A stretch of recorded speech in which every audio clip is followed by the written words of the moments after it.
Welcome to Deep Dive Discussion. This is where we explore the ideas, strategies, stories. Really, the things that matter. Yeah, inspiration too. Absolutely. And this deep dive is produced by Estayo, the creator of the program. Okay, let's dive in. So today, we're touching on something I think, well, it might hit close to home for a lot of us. Oh, That little sigh, maybe. yeah. That feeling you get when, say, your parents call. Maybe just a bit too often for your liking. Oh, okay. Yeah, I think I know what you mean. We're going to look at that, but through a different lens today. We're drawing from Ish and Coco's book, The Unseen Privilege of Complaining. Right. Specifically, we're digging into the sixth principle. And that one, it's really something. It says, it is still a privilege to complain about your parents calling too much because someone else is staring at an old contact number, wishing they could dial it one more time. Wow. Yeah.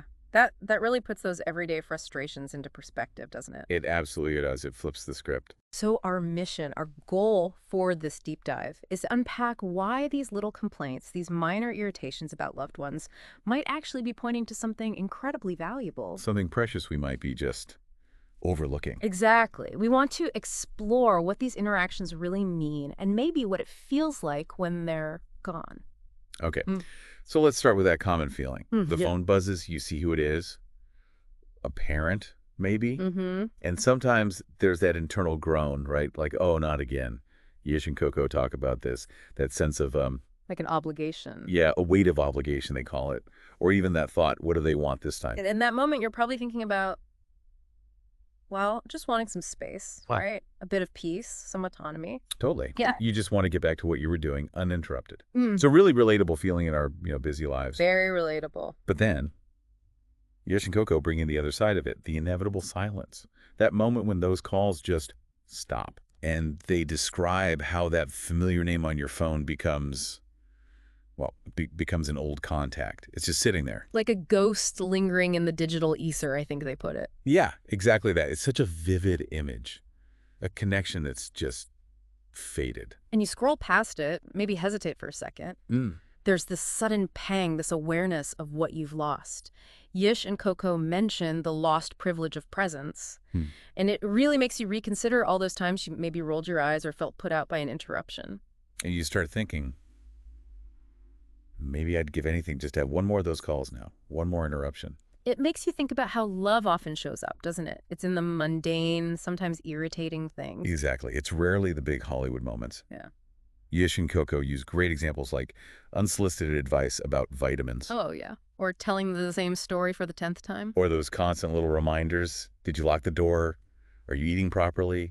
It can feel like nagging on the surface. It definitely can feel like nagging. Have you called your sister? That kind of thing. But if you pull back and see the bigger picture, like Yish and Cocoh lay out, all those questions, the did you eat? Are you getting enough rest? They're actually, what do they call them? Echoes of love. Echoes of love. I like that. It's proof, they say, that someone, somewhere, is tracking your existence, holding space for you in their mind. That phrase, holding space for you in their mind, that really lands, doesn't it? It does. What feels like maybe, I don't know, interrogation sometimes is actually just care. Someone's thinking about you. And it goes back to the privilege idea. Yish and Cocoh say, it is a privilege to be asked how you are, even when you don't want to answer. Even when you really, really don't want to answer. Right, which leads into the next part, the weight of absence, the regret that can settle in. Yeah. Yish and Cocoh talk about that realization and how it not comes too late. That moment you understand you took all those check-ins completely for granted. And the silence becomes so loud, the phone doesn't ring. It's, yeah, it's a stark reminder. You might even find yourself checking it, just out of habit, almost hoping for that call, that text, that interruption. But it doesn't come. And as Yish and Cocoh put it, they are no longer there to call. And suddenly the silence is unbearable. It really can be. And then there's the digital side, too. Those unanswered messages. A text you sent that just sits there, forever on read. Yeah, that's a modern kind of haunting, isn't it? It is. And Yish and Cocoh point out how we trick ourselves into thinking there's always more time. Always another chance to call back, to reply, to connect. We forget how fragile it all is. Exactly. We assume we have this endless runway for reconnection. And that's where the regret really kicks in, isn't it? Yish and Cocoh mentioned the things unsaid. The missed calls, the unspoken I love yous. And those texts you typed out, but maybe deleted or just never hit send on. Yeah. It connects to their point that love demands expression, but we often put it off. We think, oh, I'll call him tomorrow or next week when things calm down. Right. Because time feels like it just stretches out ahead of us. This infinite resource, it's deceptive. It really is. And Yish and Cocoh make the crucial point. We have zero control over when we lose someone. There's no warning system, no countdown clock. No, not at all. One day they're there making those annoying calls, and the next, silence. And eventually you adjust. You have to.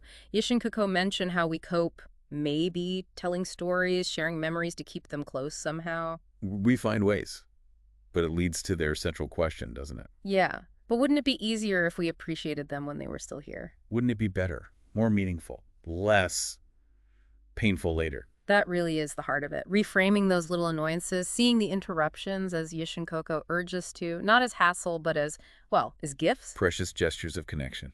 So the takeaway seems pretty clear thinking about all this. Yeah. What do we do with this insight? Well, maybe the next time the phone rings and it's that person, maybe pause just for a second, take a breath. And try to answer with love, remembering what that call actually signifies. Exactly. Because, and this is the line that really stays with you from Yish and Cocoh. Which one? Because one day you will wish you had. Because one day it won't be an interruption, it will be an echo. And echoes don't call back.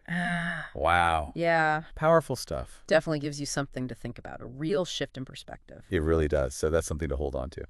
Thanks for listening to this deep dive. Remember, you can grab Estayo's latest book on Amazon. And if you need coaching, publishing help, or business consulting, Yish is the person to contact. Yep, just reach out to Estayo or leave a comment. Until next time. Keep diving deep.